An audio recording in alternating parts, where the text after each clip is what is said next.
I'm Craig Kenneth, a relationship coach and a psychotherapist. Every relationship is different, and every breakup is different. Work with me, and you'll get professional help on your situation. Just click on the link in the description below, or go to my website, askcraig.net.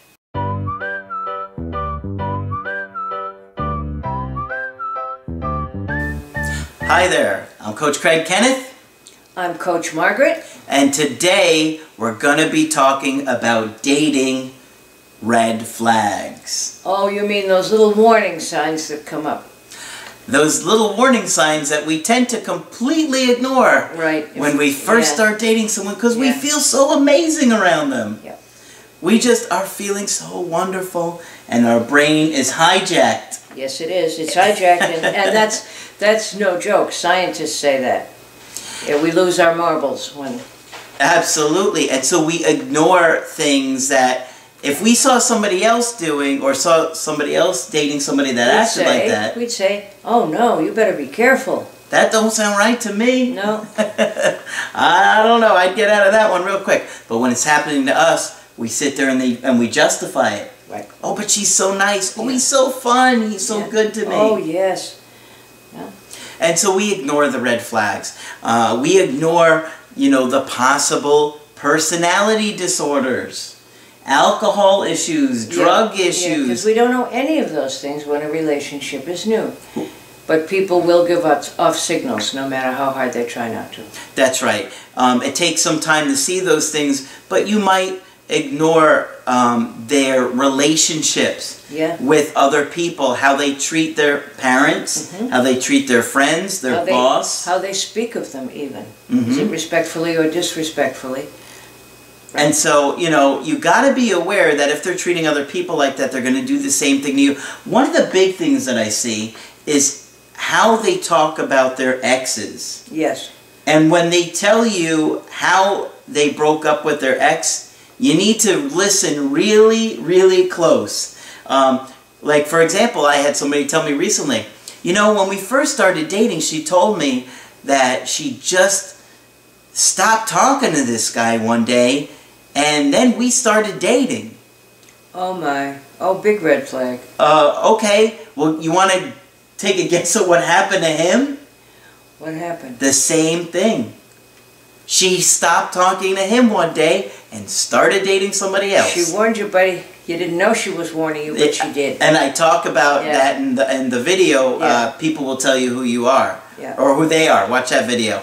But, you got to be aware that how other people treat other people, that's how they're going to treat you. You think you're special. They make you feel special. But you're only kidding yourself. Yeah, history is very important. Absolutely. And so, how do they function in their work life? Right. Are they going job to job? Do they have a job? Are they a career-minded person? It's better if they have a job, by the way. Yeah, it is. Some of you are like, wait, do they need a job? This is a good thing, yeah. What kind of a career do they have? Is it something that they've worked for? Do they strive for something? Who are the most important people in their lives, and how do they talk about them? Yeah, and who are the people in their lives? Who do they keep close to them? Yes. Do they keep criminals close to them? Do they keep troublemakers like Margaret close to them? Oh, I'm trouble if nothing else. And you are who you hang out with. They say, and there is some truth to that. Yes, there is. Birds of a feather and all that. Yes. Yeah. So you got to take a look at things like that. What other things could you look for? Well, how much time do they spend in a bar? Do they ever stay home? Can they tolerate being alone? All those kinds of questions. Have they ever been arrested? Yes. And that certainly can happen to people, but you do want to know about it, and you want to know details about it. So there are a lot of little things that you need to look for. And they have a right to know those things about you. Oh, absolutely. Yes. Yeah. And that's why you got to take your time to get to know somebody. Don't ever do the rush. Beware the rush. Always beware the rush. Yeah. So we got a really good email today with a lot going on here. And there's one major red flag that I think you can see throughout the entire theme of this one. And for me, it was, you didn't take good enough care of me. And that's very dangerous for very complicated reasons. But reduced to its lowest terms, you didn't take good enough care of me. Absolutely. And if you find that going on... Run in the other direction. She's not kidding. No, I'm not. No. And we can say more about that another time. But those are the scariest words on earth. And they're not always said directly. I mean, they can be masked, but if what they're saying is you didn't, and it always comes down to you didn't take good enough care of me, you never will, I assure you. Mm-hmm. So let's run through this email. Okay. I think you guys are going to find this helpful to see. Okay, so this guy is in his early 40s, and the girl in this situation is slightly younger, and they only dated for 4 months, okay? They met in, it says, well, a professional setting, but outside of a professional setting. I don't want to get too specific, just so, you know, it keeps it a little bit more vague, because if I said specifically, it might identify somebody, right? Okay, so, they didn't live together, but she started to spend the night, and obviously they don't have any kids, because they've only been together for 4 months. That'd be funny if she said they did, though. This is our baby. Wait a minute. Wait, I just met you 4 months ago. You forgot about this? Okay. So, her dad worked hard to leave her an inheritance, but he obviously passed away. She grew up in a communist country. So, that's another red flag. Well, potentially. Culturally, yeah. Because a lot of times I have found that people that grow up in that kind of environment, they didn't have much, right. And so they always feel like there's not enough. Absolutely, right. And so when you feel like there's not enough, you want to hoard. You want more. You need more because you're always afraid you're going to go without. And Margaret, you have a great theory on that. That there was not enough to go around. If you get people from a situation where they feel there were not enough cookies, not enough food, but most of all, not enough mother love to go around, you're going to have somebody who's perpetually, metaphorically, and literally hungry. Yeah, and you had an interesting theory that you shared with me, I don't know, over the summertime about that you felt that the root of all evil within people is that there's not enough to go around. Yeah. Right. People grow up in situations where, I mean, people live in a family, you have to share, you have to give things up. But if you perpetually feel like there isn't enough to get around, it is impossible ever to get your fair share, it keeps you unsettled. Mm-hmm. I think it does it to countries, too. Yes. Yeah. And it does it to political parties that don't want to give to those that have less fortunate because they grew up without, so they're afraid to give what they got, that what they worked so hard for, away. Yes. Yes. It's a profound theory. I think so too. Yeah. Just food for thought. Think about that, okay? Food for thought. So, here's what happened. I asked what the biggest problems in the relationship were, and he said nothing, other than a call or a text that didn't come within a certain amount of time, and not treating her enough like a princess with activities in the sun or downtown or doing things like that, etc. She liked the beach and she liked to go downtown. That's what it sounds like. And what I hear already is you didn't take good enough care of her. You didn't take me to good enough places. Yeah, because she didn't treat her like a princess enough. But they only dated for 4 months and she wants to be... You don't know whether that's her word or his. Yeah, but it's 4 months, right? You'd think they've been together for years here. Yeah. Well, when I asked him the question, it said, what would she say the problem was? And that was what his response was. So I assumed that he meant that she said that. All right. So we're going to call this woman Alicia. Alicia. Okay. How's that? That's good. I met Alicia in March. We instantly clicked, and she said I did everything perfect in the courtship. She said? Which is ironic, because that's the exact opposite of what he just said. Yeah. Having chemistry unlike any relationship she'd been in. She was doting, but clingy, and wanted things... Doting, but clingy. Doting on... him, I guess. Yeah, but clingy. Okay. Didn't want her out of her sight. Mm-hmm. And wanted things to move quick. In the relationship? Mm-hmm. Uh-huh. So, beware the rush, always. mm-hmm. What does that tell you? She wants to stay here is what that immediately tells me. So yes, you thought that there's a possible green card. I thought there was a possible green card. And I'm not judging anybody, and I'm not judging anybody who wants a green card. But people have to be aware that that can be an issue. Mm-hmm. And the thing that I picked up was that she was clingy and wanted to move things quick because she didn't get much in her early childhood. And so she was like, finally, someone's going to take care of me. It's all about taking care of. Yeah. He said, starting a family in the near future was important to her. I didn't mind it for the most part because it was nice to be wanted by a gorgeous woman with shared interests. I began to think as her as the one when we created a lot of fond memories in this time. Now remember, it's only been 4 months. It's only 4 months. So this isn't like a 4-year thing. So he had a heck of a month at some point. It was one great month. As the relationship progressed, I began to succumb to a mysterious illness that made it hard to walk and unable to do the kind of romantic dates she had in mind. Well, that's scary. We have no idea what happened to the poor guy, right? And that's scary. Yeah. I don't hear a huge amount of concern. Exactly. Could you imagine all of a sudden you get ill and you can't yes, walk? Yes, you don't know what's happening to you. I'd be pretty terrified if I couldn't walk one day. Yeah. And I wouldn't be thinking too much about romantic dates at that point either. No. We had a big argument about it in July. Argument? Mm-hmm. About his illness? It sounds like it. Or how that illness affected her. Her, not him, her. Yeah. She withheld affection when I tried to say goodbye and sped off. She wouldn't give him a kiss. Mm-hmm. Goodbye. All right. My interpretation was that she gave up on me. You're not walking fast enough? I guess so. She then vanished from going to a place where I'd normally expect her.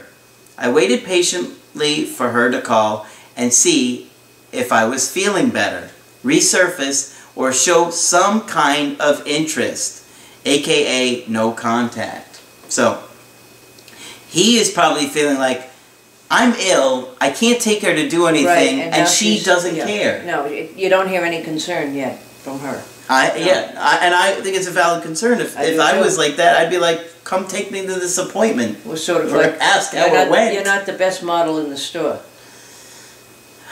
The one and only time we argued like this, she sent a lengthy message by the end of the week. We got together that day.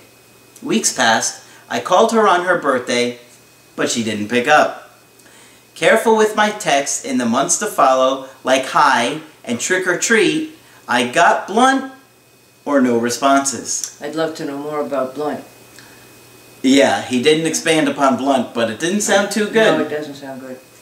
Eventually, when I was healthier, I thought, I'm going to find some answers. Her response came as a total shock. She was waiting for my call, thought I lacked initiative, and cared too little to think of her. Her heart was void of me. That's what he put in parentheses. I returned a few days later and found her at a nearby park. She said, "Oh, it's you." She was very angry with me and unable to hear the explanation. I tried unsuccessfully to provide calling in an excuse. So you weren't really sick. You weren't having that much trouble walking. You didn't take me to the beach in downtown. This sounds like a major red flag to me. Me too. She had no concern for his well-being. With a serious illness that caused him not to be able to walk. It's not like he had a cold for 3 days. No. I mean... She clearly thought he was faking or some such thing. Unbelievable. Right? Unbelievable, right. I should have been a man and been more persistent, she said. I mean, I was putting my toe in what I thought was shark-infested water. Well, you're right, buddy. I agree with that. Yeah. I ain't putting my toe in there. I see the sharks now, do you? Yeah. This was over a week ago. She's with her ex now of almost 10 years. They went to another country and she wants things he can provide beyond chemistry. Maybe that's that green card you mentioned? Yeah. Or material things, yeah. Mm-hmm. I took the fact that she was responding to my text now as a good sign, even if they were 1 to 3 word responses, like, got it. That is not a good sign. I wouldn't be too optimistic, no. No, that is not a good sign. 3 words or 4 is better. 1 to 3 words? How is a 1 word to 3? How is a 1 word response good? Well, I how don't are see you? how it's good, but fine. But if you just put down I or me, that sums it up. Yeah. Wow. Okay. She was with him for 10 years. No. No. Oh, the ex? Yeah. No, she was with the other guy for 10 years. She was with this guy for 4 months. No, I got that. Okay. But who's this ex she's with now? Yeah. She was with 10 him years. for 10 years. Yeah, almost 10 years. Well, did he lose his money in between? I don't know what happened there. Okay. He doesn't really say, I don't think. Let's All read right. on. Her last text said, when you get a chance to impress me, you didn't. Now, all of a sudden, you're sending me greetings in my language? Don't you think it's a little too late? Wow. Too late for you, lady. Too late for you to impress me. Okay. I'm not going to say what country she's from. No. What's interesting is that she told me she was discussing this with her sister, both wondering why I gave up on her. I don't know, maybe because I'm ill and I'm trying to figure out why I can't Yes, he walk. was having a terrible time and he should have chased her, she thinks? He No. couldn't run. No, he couldn't run. No, bad metaphor, Margaret, yeah. She did agree to have tea with me this past Thursday. We went on our impromptu walk over the weekend. I called her on Thursday right before noon. No response. The message I left was simple. Now, hold on for a second. Before I go on, she was dating this other guy of 10 years again. And now she doesn't care that she's violating that relationship with that guy again to start seeing this guy again. That's what it would sound like. It's another red flag for me. Tea? No, thank you. I'm seeing someone. Yeah. Okay. He says, I had a serious relationship 20 years ago that had an effect here. The girl disappeared, and when I tried to chase, it ended in a worst-case scenario. Due to Alicia's actions, is that what we called her? Yes. Okay, just making sure. On our last date, in accordance with my past, I was quick to assume it was a breakup and to tread cautiously. I did all that I could to cope with her loss and not repeat past discretions. Well, I mean, based on what I heard, he was right. It sounded like Shark Sounds to me like he was right, yeah. She was complaining, you know, verbally or not. Sounded like Amityville in 1978. Yes. Is that where Jaws was, right? Yeah, Amityville? yeah. 1978, 77. I've been in several serious relationships, lived with 2 women, including the one previously mentioned, and this relationship definitely had a spark like no other. Yeah. She. Now see, that can just so confuse us. Yeah. Yeah. She seemed genuinely upset that I gave up on her to a point that she was visibly shaken. It's just a misunderstanding compounded by language, culture, relationship history, and time. Is this a situation that requires full contact? Full contact. Did he mean no contact? Or his full and undivided attention, I don't know. Well... And I don't think it was just a misunderstanding. No, I don't either. I think it was, she didn't care that what he was going through. I mean, he had a major, major medical problem that he didn't have an answer to, and you don't hear one bit of concern from her, except that you're faking it, and what use are you? And telling her sister, I can't understand why he gave up on me. Yeah, and it was his job to impress me while I'm, you know, going to my doctor's appointments.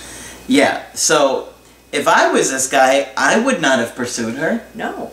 I want somebody that I know is going to be there for me if I have an illness. Right. And not sitting there getting angry at me and just... Because I can't take you here or there. Furious. She sounded just furious. Yeah. That it was clearly his job almost to compete for her affections here. It tells me that this is an early attachment trauma, right, where she didn't get what she needed from her caregivers, and so now she's blaming him. Or anybody she sees as a caretaker. Yeah. for what her parents did or didn't do for her. Yeah. She clearly has wild expectations. Completely unreasonable. Of a man, yeah, I would agree. Now, any thoughts as to why somebody would have that wild of expectations? Well, as you said, you know, the more of our needs that are met, the healthier we are. And if we're totally self-involved in getting our own needs met, then we're not going to make a great partner for anyone, friend, love interest, anybody. If it's all about us, and if it has to be, then that's not going to work. And that's what you hear. Here, I let you know what I wanted and you didn't do it. You had a chance to impress me. And you didn't do it. You were supposed to treat me like a princess. And I was, and you were sick. I don't care. You still couldn't do it. Yeah. Early deprivation that would cause people to be the most needy and the most anxious and focused on their own needs, which is unfortunate because it can prevent them from getting a good relationship that could get their needs met. They're so focused on themselves, they push away the people who could help. Yeah, absolutely. Yeah. And you know, you got to remember that you want to be with a partner that is going to be there for you, and when you're having tough times, be understanding that you can't do the certain things that you'd like to do at that time. And you don't get that sense if he was going to have an ongoing physical problem of any sort and that was going to be an issue in real life, that she would be there for him. Yes. And so, you know, if I was him, I honestly would look at this situation as I learned sooner than later that this woman could not do a healthy romantic relationship or partnership. Yeah, right. Because at the end of the day, if you're sick, you want somebody that's going to be willing to drive you there, not say, I don't believe that you're sick. Yeah, right. You just, you just didn't feel like doing anything today. So you didn't want to help me again. Yeah. I knew it. Yeah. So, really tough situation. Yes, but he's well advised to go in the other direction however he can, as fast as he can. Yes. Yeah. Because it sounds like... And I'm sorry, because it had that initial wonderful charge. It really did. Yeah. And I would say that he should explore his relationship with his caregivers to see why he was so drawn to her, and see what was there beyond the physical attraction and her being really pretty. Right. So, all right. Tough situation for him. Yes. Doesn't sound like she probably felt much of a loss over him. She's going to do just fine. A little bit. And she was angry. She did talk about it with her sister. But for her, you know, and it seems like almost she's maybe got a personality disorder. Yes, I thought she was shopping. Which guy can offer me the most? And this poor guy that she's dating, the other guy, 10 years, she doesn't have any regard for him. What happened to him? Yeah. She didn't have any regard him for seeing this new guy and going to see this new guy behind the other guy's back. Even if it's tea. Yeah. Yeah, well, the intentions were there. Yes. So, alright. That's it for this video. If you want to get my help personally, just go to my website, askcraig.net, sign up for the option that works best for you. I do email coaching, I do Skypes. If you want to get with me right away, I do offer the after-hours emergency Skype. And take a look on the website for Margaret as well, as she is doing a limited amount of Skype coachings too. But that's it for this video. I'm Coach Craig Kenneth. I'm Coach Margaret. And we will talk with you soon.